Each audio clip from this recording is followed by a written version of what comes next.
Sorry, it's been a while since I made a new video. Uh, I was hoping to get this one made before the end of the Cruiserweight Classic. By the way, congrats to TJ Perkins for winning that thing and becoming the inaugural newly minted Cruiserweight champion. Congrats to all those guys showing up on Monday nights, making that Cruiserweight division something to watch. A couple of notes before we get into the top 10. I'm using the new definition of cruiserweight, using that 205 and under weight class. So some of the guys that have held the cruiserweight or light heavyweight or junior belts in the past, you won't see on this list. Plus, I decided to not include any midgets or mini wrestlers because that's going to be a top 10 list for a future time. So, without any further ado, here are my top 10 favorite cruiserweights of all time. Number 10, Spike Dudley. Spike Dudley on paper is not what you would think of as a pro wrestler. At 5'7", 145 pounds, he's definitely smaller than most of the guys in the industry. And if you saw him in person, you definitely didn't think pro wrestler. You thought teacher, which he was before getting into wrestling. But when he got into the industry, he was over in spades. His size led to the underdog persona. People just ate that up. They loved cheering for him. He took bumps like no one else. Your heart just bled for him. And you loved to see him go up against those bigger guys because you wanted to see him win. You wanted to see the giant killer. He was tag champ over in ECW. When he came to WWE, he had many title runs. He was a cruiserweight champion, a European champion, a tag champ, and an 8-time hardcore champ. And I think a lot of the smaller guys nowadays, whether they like to admit it or not, look up to Spike because the way he took a bump could get the crowd involved like no other. And that is one facet of the game that is very hard to teach, is how to turn a crowd on. And he could do that so well. I think a lot of the guys take a page out of his book. In the smaller guys do that now. Number 9, Rich Swann.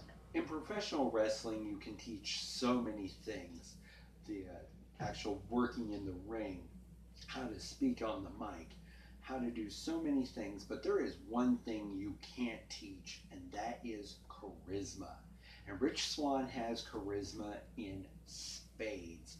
Whenever he comes down to the ring, dancing, the whole package, the music, the way he moves, it just ignites a crowd. I remember the first time I ever saw him, I was looking at different wrestlers from the 500 last year, and I came upon some of his independent work and just immediately was like, there is something special about this guy. Multiple Open the Gate championships over in Dragon Gate, and I think he will one day be a cruiserweight champion in WWE. The crowd loves him. He's exciting to watch. He's just a fun guy to watch wrestle, and he has everything that you would want in a professional wrestler, be they cruiserweight, heavyweight, whatever. Rich Swann is just an amazing wrestler, period. Number 8, Tommaso Ciampa. I've liked Tommaso Ciampa since I first saw him in Ring of Honor. I didn't get to see him in ROH during his TV title run, which kind of has a historical footnote in that he lost that television title to Jay Lethal, which began Lethal's record-setting run with that title. Historical footnote for Tommaso. I first noticed him in the lead up to the anniversary show where he was going to be part of the Fatal 4-Way for the ROH title back when Jay Briscoe was the champ. I actually predicted that Tommaso would win that match. He didn't. Jay retained. But I've ever since have just been a real big fan of the Sicilian Psychopath. Um, he's had several false starts in WWE. He was down in OVW for a time, flirted with FCW for a moment. Seems to really have gained a footing in NXT, especially with the tag team with him and Johnny Gargano. I hope uh, they'll definitely keep both those guys when they split them up. You know, Gargano is over big time, Johnny wrestling. I'd like to see the Psycho Killer himself get a singles run if they break him up as well. Come up and be part of that cruiserweight group up on Raw. Speaking of, if you didn't see the first round match between Tommaso and Johnny during the Cruiserweight Classic, it is beautiful to behold. Tommaso just unloaded a beating on Johnny, and Johnny just took it, ended up the winner, and the very end, that very emotional ending with them instead, hugging, sitting on the mat, and all that. Just really great storytelling. So if you haven't seen it, go check it out and enjoy one of my favorite cruiserweights in action, the Sicilian Psychopath. Number 7, Zack Sabre Jr. A one-time pro wrestling guerrilla world champion, many people believe that Zack Sabre Jr. is the best technical wrestler in the world. And that's not just fans saying that. Wrestling Observer Newsletter voted him that back in 2014 and 2015. And his fans will tell you he's not just the best technical wrestler in the world, he's the best wrestler in the world, period. And there can be an argument made. His matches are always something to behold. With the technical gifts, he can bring out a great match in anyone. High flyer, technical wizard as well. Even a heavyweight brawler, he can have a great match with. And I'm really looking forward to seeing more of him in WWE, possibly. He hasn't been brought up with the rest of the cruiserweights yet, but he had a really superb run in the Cruiserweight Classic. I thought there for a moment he was actually going to take it all. He was going to win the thing. So I'd like to see him come up on Raw and share with the WWE Universe the technical wizardry that is Zack Sabre Jr. Number 6, Taka Michinoku. Taka Michinoku is an innovator amongst the cruiserweights in wrestling. He was a two-time IWGP Junior Heavyweight Champion and the very first WWF Light Heavyweight Champ. And of course, he is the innovator of the Michinoku Driver, a move that you see not just cruiserweights use, but guys of every shape and size use the Michinoku or a form of it. And it's become not just a finisher, it's become a standard move amongst wrestlers today, which I always say is the hallmark of a good wrestler, is that if you have come up with something in your head that you have started to use, name it after yourself, and in 5, 10, 15 years, every guy is using a form of it. It's like Jake Robertson DDT. Everyone uses the DDT now. When it first came out, it was one guy's finisher, and that's how the Michinoku Driver is. It was Taka's finish, and now it is everywhere. And I think that just proves what an influence Taka has been on the sport, not just for cruiserweights, but in wrestling in general. Number 5, Kota Ibushi. In the modern era, when you think high flyer, you should think the Golden Star, Kota Ibushi. Wrestling Observer newsletter voted him their high flyer back in 2009, 2010, 2012, and 2013. The three-time IWGP Junior Heavyweight Champ is a joy to watch. He is the epitome of a high flyer in today's wrestling. And he had amazing matches during the Cruiserweight Classic. He was an early favorite to win, so when he did lose, it was a shock and a surprise. But every match he had, even in the losing effort, were amazing. Wrestling Observer gave him their match of the year last year in a match he had with Shinsuke Nakamura. And that thing was amazing. Two guys who are at the top of their game, just very different styles. You know, Shinsuke's strong style versus Kota's high flying. It was just a joy to behold. You should all go and check that out. Check out all of his Cruiserweight Classic matches too. And I'm really looking forward to. He was a former tag champ in IWGP, and it's been announced that he will team with Hideo Itami for the Dusty Rhodes Tag Team Classic this year. So looking forward to that. And just enjoy watching anything with the Golden Star. Number 4, T.J. Perkins. I was so excited when they said T.J. Perkins was going to be in the Cruiserweight Classic. I enjoyed his work in TNH so much. First as Suicide, then as Manic. Really bad storylines, but he had great matches and was an X Division champ at one point. So he had a fairly decent run over there. Very happy that he won the Cruiserweight Classic. Definitely wasn't one of the favorites. Definitely upset wins to get him to there, but he so totally earned that championship and has been a good face for that new Cruiserweight division on Raw. And I'm looking forward to seeing where him and Brian Kendrick take their budding feud going into the future. They've had really good matches against each other here in the past, so looking forward to even better matches in the future from T.J. Perkins and all those guys. Number 3, Finn Balor.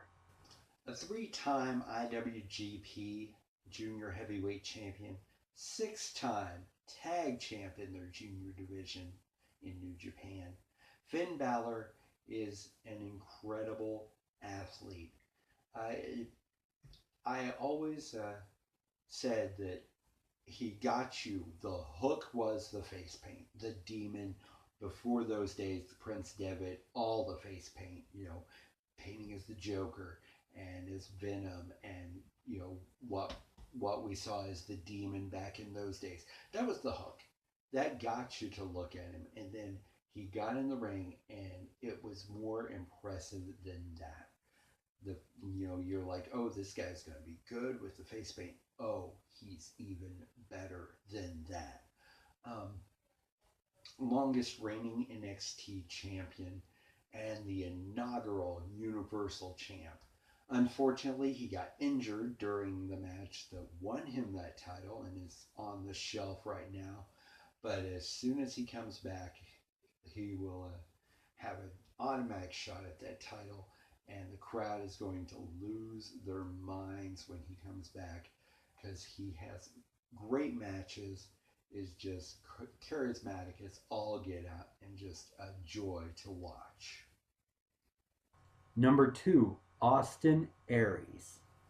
The greatest man that ever lived, Austin Aries, is one of the best professional wrestlers in the world. Period. Cruiserweight, heavyweight, does not matter. One of the best. In Ring of Honor, he was the very first two-time ROH World Champion. Came over to TNA and had a really good run. One-time tag champ, a six-time X Division champ, creating what is known as Option C, which is the ability for an X Division champ to cash in that title for a shot at the world title. which Austin did successfully, becoming a TNA World Champion. He's floundered a bit in NXT, having good to great matches, but no real sustained push. I was hoping that Bobby Roode would tap him for the Dusty Rhodes Tag Team Classic, get a little dirty heels reunion going, and hopefully that would have facilitated a push for Austin. Maybe break them up, have a feud, because they're inevitably going to have to turn Bobby Roode face. He is just way too popular with the crowd to be a bad guy. That being said, I was hoping, him and Austin have a good rivalry. But Aries just needs a push, in my humble opinion. The crowd needs to see what he is all about and what he can do in that ring and learn that he is the greatest man that ever lived. So before we get to my number one pick, I'm going to hit you up with some honorable mentions. Brian Kendrick, Tajiri, Ultimo Dragon. Number 1, Rey Mysterio Jr. So we've been talking about the cruiserweights, and I'm going to share an opinion that has gotten me some heat in the past. A lot of people will say that Hornswoggle holding the cruiserweight title, being the last holder of that belt, he killed the belt.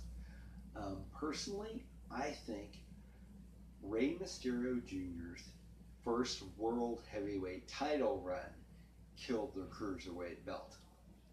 Let me explain before you go off on a tirade in the comments section. I think, especially in WCW, it was seen as the big guys world, in WWE as well.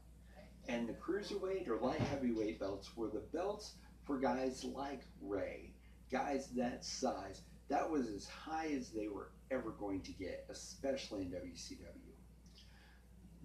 When the industry started evolving and a guy like Rey could be seen as a legitimate world champion, as the best in the world, and he got that belt, it basically said, all those guys in the cruiserweight division said to themselves, well, that belt isn't the number one anymore. It's a secondary belt.